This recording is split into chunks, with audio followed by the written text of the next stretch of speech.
starting with your second lecture of chemical kinetics. बेटा first lecture में आपने rate of reaction, average rate reaction और instantaneous rate of reaction calculate किया था। उसके साथ रिलेटेड प्रैक्टिस के क्वेश्चन भी मैंने आपको वीडियो में ही दे दिए थे। Now we are moving to the second lecture of chemical kinetics, that is factors affecting rate of reaction. now बेटा वो कौन कौन सा फैक्टर है जिसके ऊपर रेट ऑफ रिएक्शन डिपेंड करता है। जैसे कि first of all we have concentration of reactant.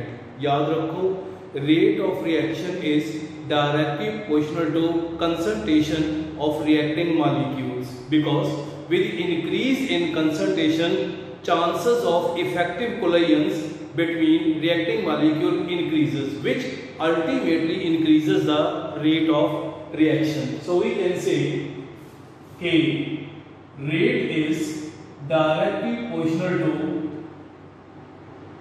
concentration of reactants because with the increase in concentration of reactants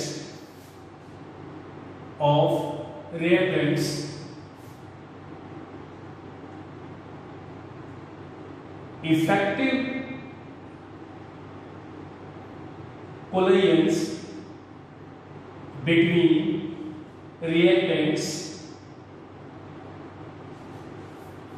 increases. So effective collisions are actually those collisions which are responsible for conversion of reactants into products. So later on 10-15 minute के बाद हम पढ़ेंगे बेटा वो क्या होते हैं।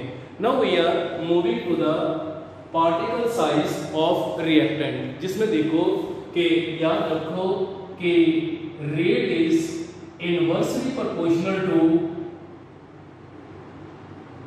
particle size because with a decrease in size, surface area increases, as a result of which reacting molecules directly in contact with each other increases. So the chances of conversion of reactant into products increases. So बेटा इस topic के साथ associated आपको 2-3 question पूछे जाते हैं कि which of the following dissolves fastly crystalline sugar और पाउडर्ड शुगर। तो आपको मालूम है कि as crystalline sugar is converted into powdered sugar with decrease in particle size with increase in surface area rate of solubility of sugar increases. So second आपके पास question आता होता है कि powdered charcoal burns rapidly than a lump of wood. कि अगर आपके पास powdered Cola पड़ा है उसको जलाएंगे तो कंपैरेटिवली जल्दी जलेगा एज कंपेयर टू आपके पास एक बड़ा वुडन पीस पड़ा है। Again as a lump of wood is converted into powdered charcoal surface area increases because particle size decreases. Now we are moving to the third part that is the physical state. बेटा when reacting molecules react with each other to form a homogeneous mixture, then it shows maximum reactivity. And we know all gases when react with each other they form homogeneous mixture.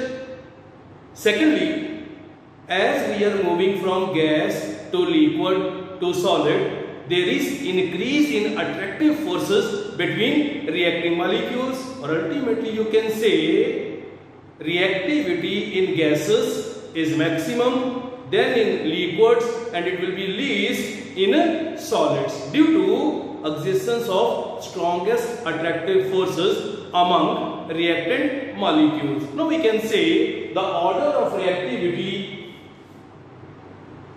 So gases more than liquids, more than solids.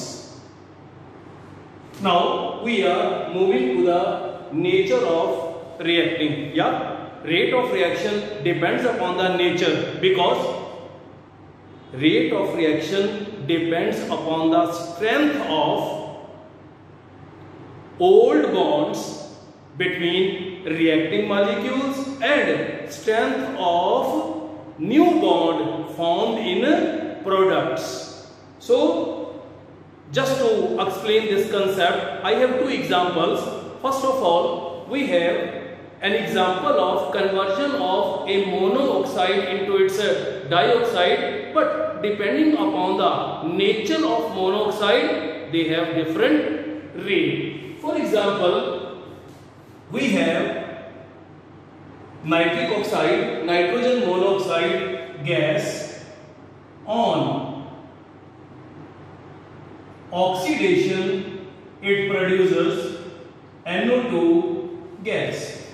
We have one more reaction exactly similar. So carbon monoxide gas plus half O2 gas converting into carbon dioxide gas, but it has faster rate and it has slower rate depending upon the nature of reactant molecules. We have another example, that is oxidation of ferrous ion with acidified KMnO4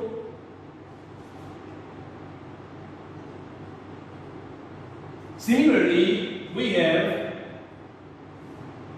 oxidation of oxalic acid with acidified KMnO4, where it oxidizes into Fe3 positive, will be converted into manganese sulfate. So will be converted into potassium sulfate plus water.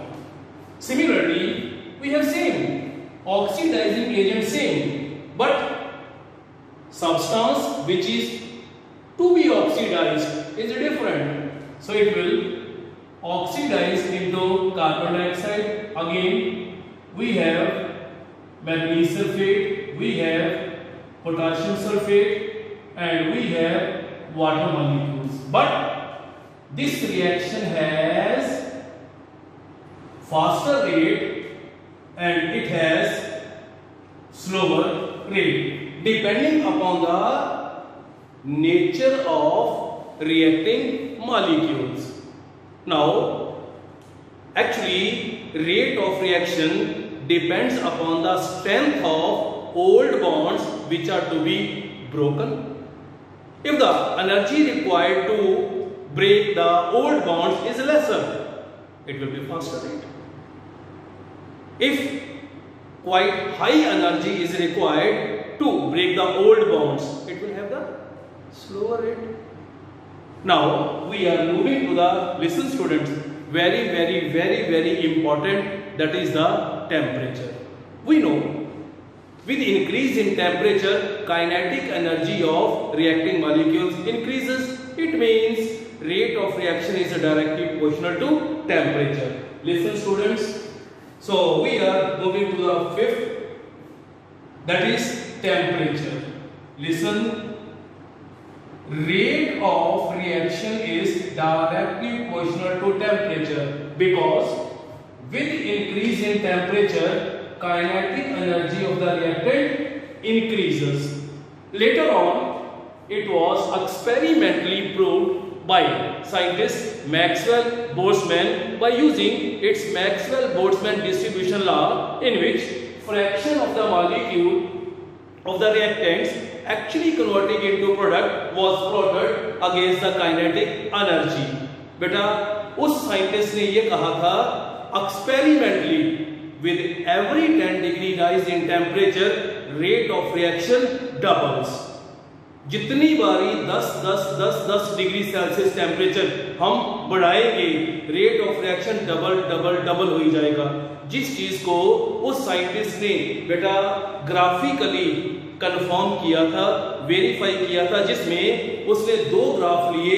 First graph में बेटा fraction of molecules of reactant converting into product versus kinetic energy, जिसमें first उसने eight T degree Celsius किया, जिसमें so this shaded area under the curve, this shaded area under the curve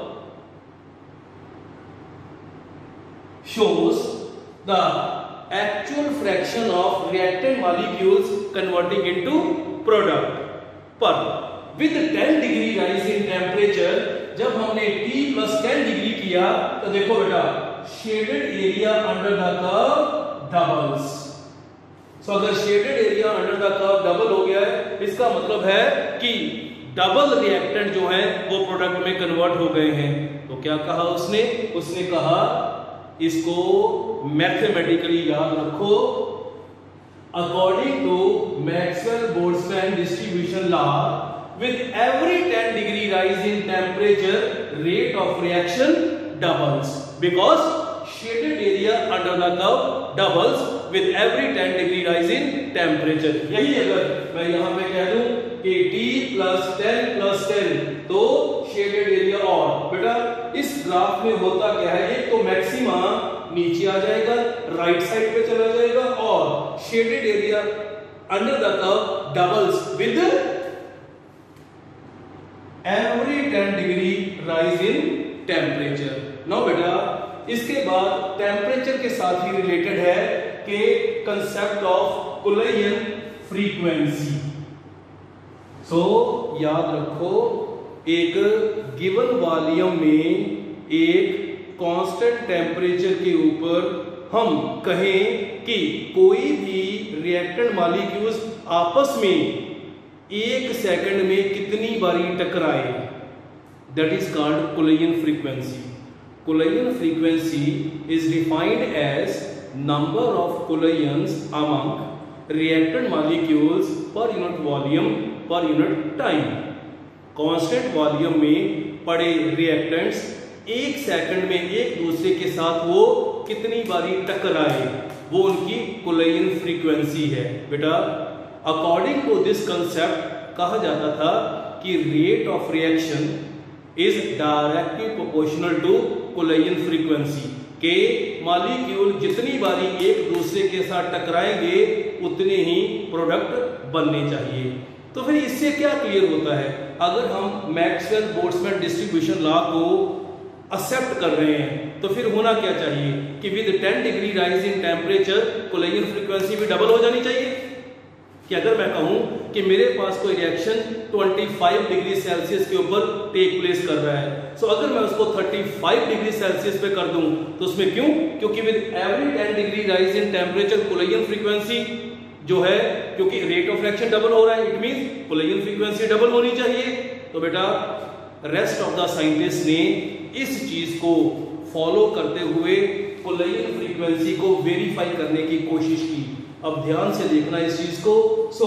सबसे पहले हमारे पास है कि collision frequency is defined as number of collisions among reacting molecules per unit volume per unit time, जिसमें बेटा rate of reaction is directly proportional to Culeyen frequency and Culeyen frequency is directly proportional to square root of the absolute temperature.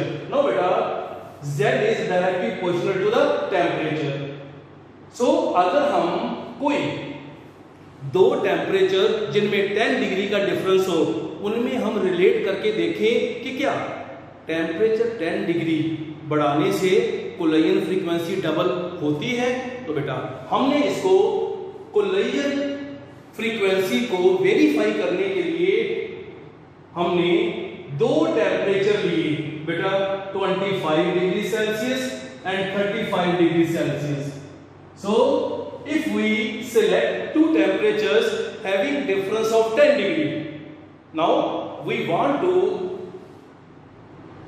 relate the Coulomb frequency at two different temperatures differing with 10 degree. That is, Coulomb frequency at 35 degrees Celsius, Coulomb frequency at 25 degrees Celsius will be equal to square root of 35 degrees Celsius over 25. I have converted degree Celsius into Kelvin. So अगर बेटा Coulomb frequency का concept ठीक होता तो यहाँ पे answer 2 आना चाहिए था। क्यों? क्योंकि अगर 10 डिग्री टेम्परेचर बढ़ाएंगे तो Coulomb फ्रीक्वेंसी डबल होनी चाहिए थी, पर ये तो ऑलमोस्ट सेम ही रह गई, जिससे क्या हुआ कि concept of Coulomb frequency was removed. So ये हमें बिल्कुल परफेक्ट जगह के ऊपर नहीं मिला, इसमें एक लिमिटेशन आ गई। क्यों? क्योंकि मैक्सवेल बोल्ट्जमैन ने ये कहा था with every 10 degree rise in temperature rate of reaction must be double, पर Coulomb फ्रीक्वेंसी तो डबल ही नहीं हुई। इसका मतलब बेटा क्या बना? इसका मतलब ये बना कि जब भी रिएक्टेंट आपस में टकराएंगे तो वो हर बारी प्रोडक्ट नहीं बनाएंगे। इसमें हो सकता है कि कुछ कोलिजन्स इनइफेक्टिव भी रह जाएं। इस चीज को क्लियर करने के लिए बेटा अगला कंसेप्ट हमारे पास आ गया, that is concept of effective collision. अब आपके मन में ये आना चाहिए कि सर इफेक्टिव कोलिजन, मैंने यहां पे वर्ड बोला था effective collision, is that collision which is actually responsible for conversion of reactant into product। और बेटा किसी भी कोलिजन के इफेक्टिव होने के लिए उसमें दो बैरियर हैं वो क्रॉस करने पड़ेंगे।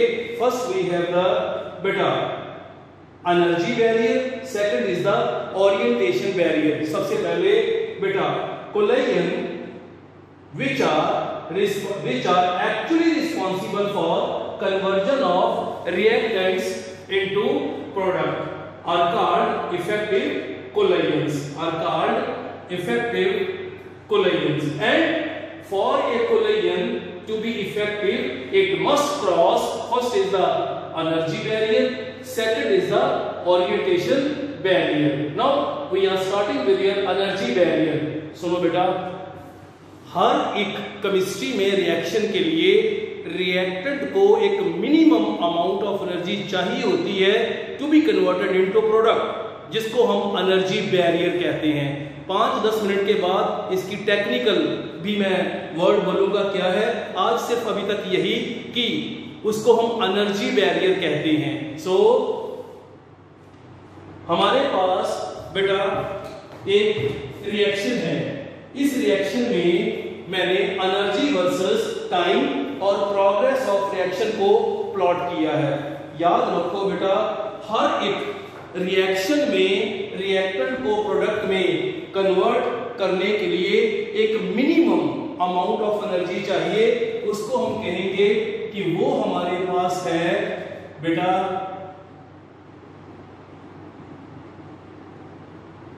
Energy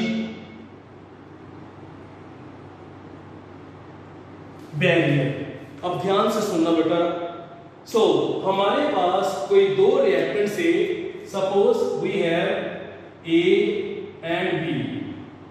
so when they start approaching each other there is increase in energy, and when they collide with each other, अगर उनकी एनर्जी इतनी रह गई तो आप बताओ कि क्या वो प्रोडक्ट में कन्वर्ट होंगे? रंधावा सर, नो, क्योंकि प्रोडक्ट में कन्वर्ट होने के लिए एनर्जी बैरियर को क्रॉस करना पड़ेगा।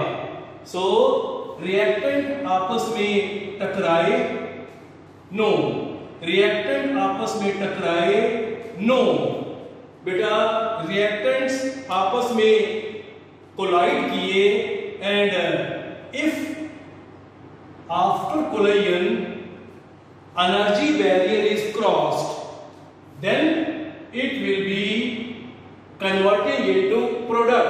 तो क्या कहेंगे सर, ये तो वाकई वेरीफाई हो गया, क्योंकि अगर हम कहते कि rate of reaction directly proportional to collision frequency, तो कोलिजन्स तो 4 ही हैं, पर उनमें सिर्फ एक ही ऐसी कोलिजन थी जो एनर्जी बैरियर को क्रॉस कर पाई। इसका मतलब ये है कि rate of reaction collision frequency नहीं, rate of reaction depends upon the number of effective collisions. इसमें ये वाली हमारे पास तीनों की तीनों आ गई इनइफेक्टिव कोलिजन्स, और एक ही हमारे पास रही जो कि इफेक्टिव कोलिजन थी। सेकंड हमारे पास है बेटा ओरिएंटेशन बैरियर। सो इसके अकॉर्डिंगली हम ये कहते हैं कि जब कभी भी हमारे पास कोई दो रिएक्टेंट एक दूसरे की तरफ मूव करते हैं तो बेटा there must be a proper orientation. Suppose we have this reaction, we have two reactants and we are requiring this as a product, is it? तो मैं कहूंगा कि दोनों रिएक्टेंट को मिक्स किया, एक दूसरे की तरफ आए, टकराए, क्या प्रोडक्ट बनेगा? नो सर, कोलिजन तो हुई, पर हमें क्या चाहिए? हमें ये चाहिए था, ये दोनों एक दूसरे की तरफ आए, टकराए, क्या प्रोडक्ट बनेगा? नो, क्योंकि this collision is not able to crossing the orientation barrier. ये दोनों आए, आके टकराए, नो, ये दोनों एक दूसरे की तरफ आए। When reactants are approaching each other with proper orientation, then collision will be effective and will be responsible for formation of a product. So we are considering an example of, that is hydrolysis of hydroiodic acid. So whenever we are considering decomposition of HI, so listen students, so if we are for collision to be effective, there should be proper orientation of reactant, otherwise no product is formed and collision is considered to be ineffective. So we have decomposition of HI. In first step we are considering that HI molecules are approaching with improper orientation. Beta, what happens? HI we have reactants. So during collision what happens? There is cleavage of old bonds and formation of new bonds. What is happening after cleavage of old bonds? पहले भी हमारे पास HI था, बाद में भी HI हो गया, it means no product, इसमें तो प्रोडक्ट बना ही नहीं, तो ये हमारे पास हो जाएगी in effective collision because HI molecules were not properly oriented. If we are considering again, so HI, so they collide, cleavage of old bonds and formation of new bonds gives H bond H plus I bond I. So there is formation of a product. So this collision has crossed the orientation and is said to be effective collision. Concept clear हुआ? So किसी भी collision के बेटा effective होने के लिए it must cross orientation as well as energy barrier, otherwise collision is considered to be ineffective.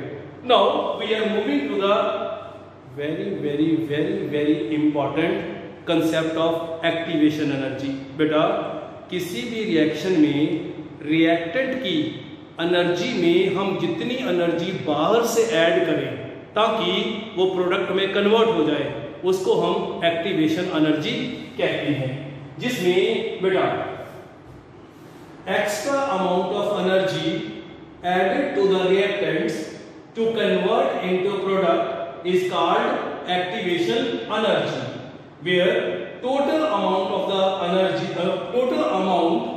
energy of the reaction is called threshold energy, and threshold energy is always equal to sum of activation energy and energy of the reactant. So पहले हम graph शुरू करते हैं बेटा, उसके बाद मैं सारी चीजें आपको समझाता हूं कि if we are considering we have A plus B, these are reactants and energy of reactants is represented by ER. It is considered to be its energy barrier. So when reactant collide with each other and cross the energy barrier and then they convert into product, that is A bond B. It is product. Beta, this amount of energy added to the energy of reactant is said to be activation energy, and after conversion of reactant into product, energy of product is called EP, and total energy of the reaction is called threshold energy, जिसमें बड़े clearly आप देख सकते हो threshold energy is always equal to activation energy plus energy of the reactant. Done? No बेटा जी। और अगर आपको कहा जाए कि activation energy it will be equal to threshold energy minus energy of the reactant. No बेटा, सो ये हमारे पास एनर्जी ऑफ द प्रोडक्ट्स, ये हमारे पास एनर्जी ऑफ द रिएक्टेंट। अगर हमें कहा जाए इसमें change in energy that is always equal to energy of product minus energy of reactant. So इस रिएक्शन में आपको पता लग रहा है कि energy of product is greater than energy of reactant, क्योंकि रिएक्टेंट यहां रह गई, प्रोडक्ट यहां पे है। सो इसको हम कहते हैं it will B endothermic process and will be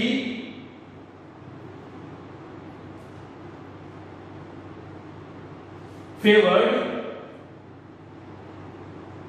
with increase in temperature. Now बेटा, सिमिलरली यही चीज को मैंने यहां पे क्लियर किया हुआ है। सो सबसे पहले extra amount of energy added, this extra amount of energy added to the reactant to convert into product is called its activation energy, and total energy of the reaction is called its threshold energy, which is always equal to activation energy plus energy of the reactant. So जिसमें बेटा difference in energy of product, that is the final energy minus initial energy of the reactant is called change in energy.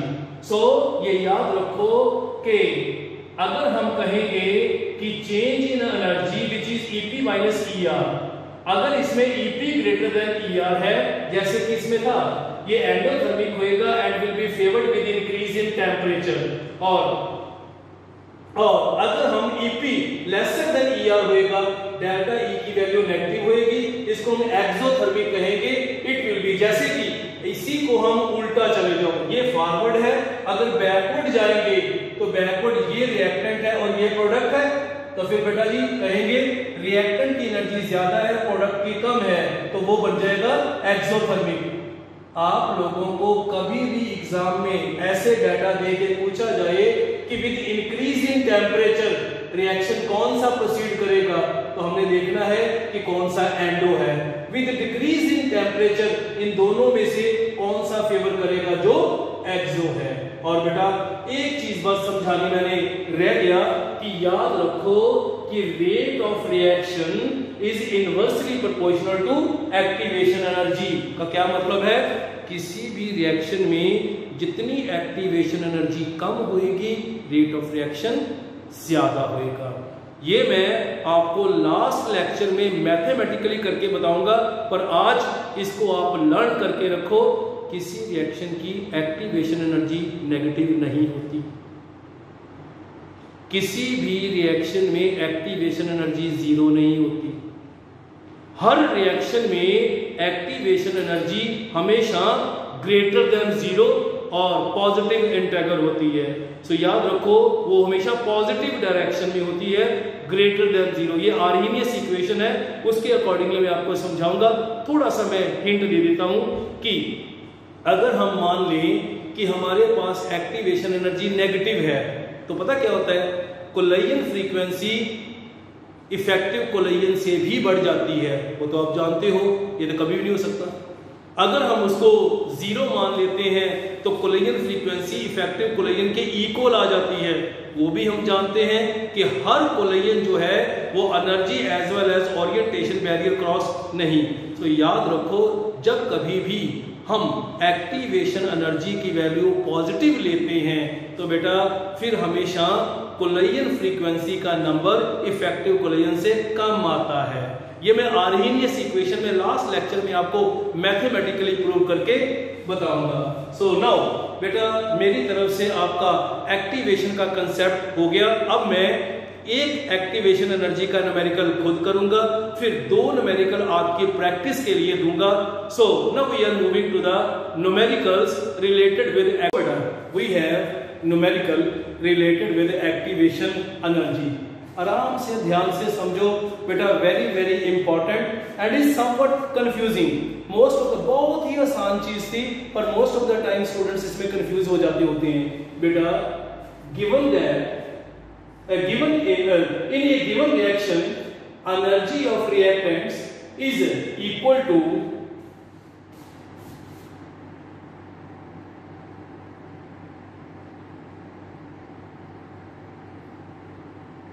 so energy of reactant is equal to 25 kilojoule per mole and that of product is equal to 5 kilojoule per mole।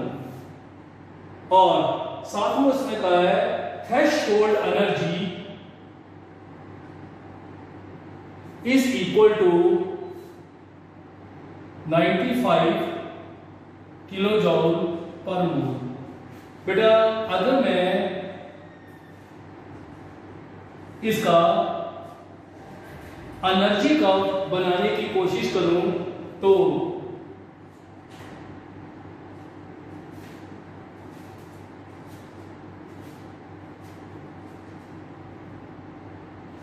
उसने कहा है energy of reactant, अगर मैं मान लूं कि यहां पे मेरे पास रिएक्टेंट है जिसमें ER is equal to 25 kilojoule per mole और एनर्जी ऑफ प्रोडक्ट जो कि 25 से कम ही होएगा। अगर मैं मान लूं कि मेरे पास 5 किलोजूल पर मोल है और थ्रेशोल्ड वो मान रहा है हमारे पास 95 किलोजूल पर मोल, तो बेटा इसकी एनर्जी डायग्राम ये बनेगी, जिसमें सुनो ध्यान से, कहता है calculate the activation energy, calculate the activation energy for forward. So बेटा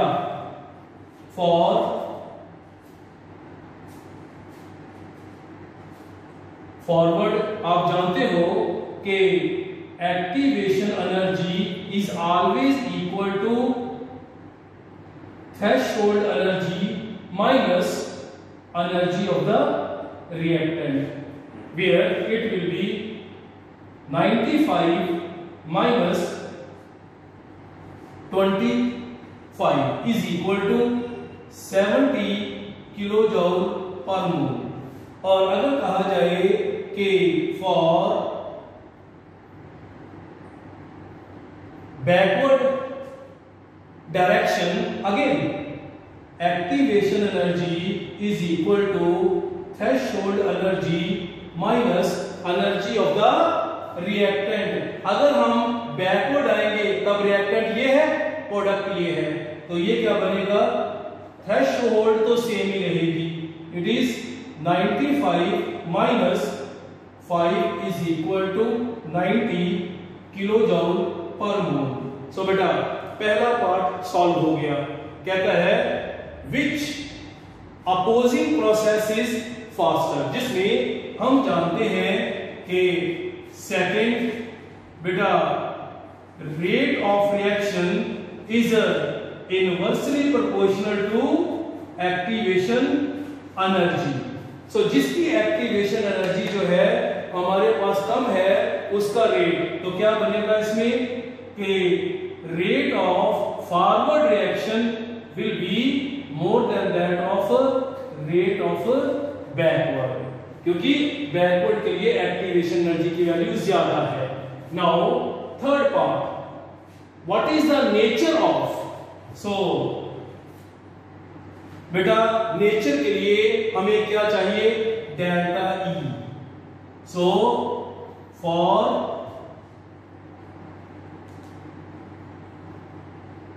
फॉरवर्ड बेटा delta E is equal to EP minus E R, where EP we have 5 minus 25 is equal to minus 20 kilo joule per mole. सो आपने पढ़ा है कि जब कभी भी delta E की वैल्यू बेटा नेगेटिव है, इसका मतलब है फॉरवर्ड हमारे पास होएगा एक्सो एंड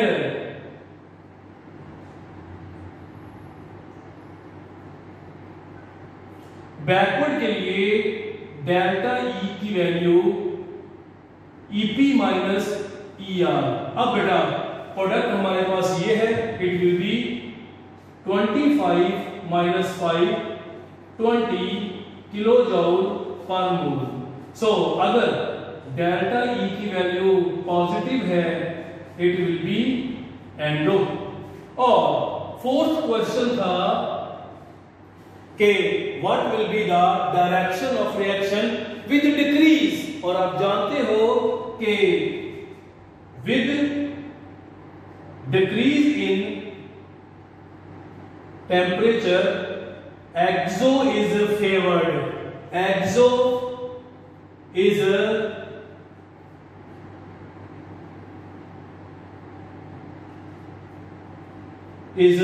फेवर्ड। और दोनों में एक्सो कौन था,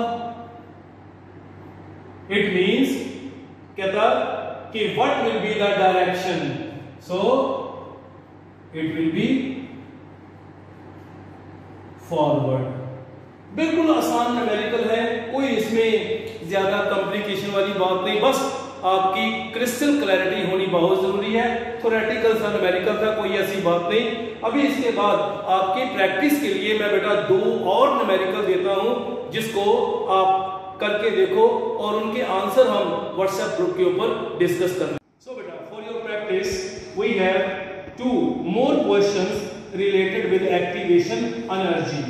बेटा in a reaction energy of reactant it is ER, product it is EP and threshold it is ET. Calculate the activation energy. आपको मालूम है activation energy is always equal to threshold energy minus energy of the reactant. So what will be the nature of opposing process? So nature कैसे निकालनी है, delta E that is equal to EP minus ER. अगर delta E की value positive है endo, अगर negative है it will be exo. So which process will be favored with increase in temperature? Endo. So which process will be favored with increase, और which process has faster rate, जिसके पास activation energy की value कम है। Similarly मैंने बेटा कोशिश ये करो कि आप एनर्जी टाइम कर्व साथ में जरूर बनाओ। It leaves a good impression for examiner कि बच्चा जो है वो कंसेप्ट को अप्लाई करके न्यूमेरिकल सॉल्व कर रहा है। So similarly in A reversible reaction ER is equal to EP is equal to ET is equal to what will be the activation energy for both opposing processes, what will be the nature of, so which will be the faster, and what will be the effect of temperature change. With increase in temperature endo, with a decrease in temperature exo process will be favored. Thank you very much.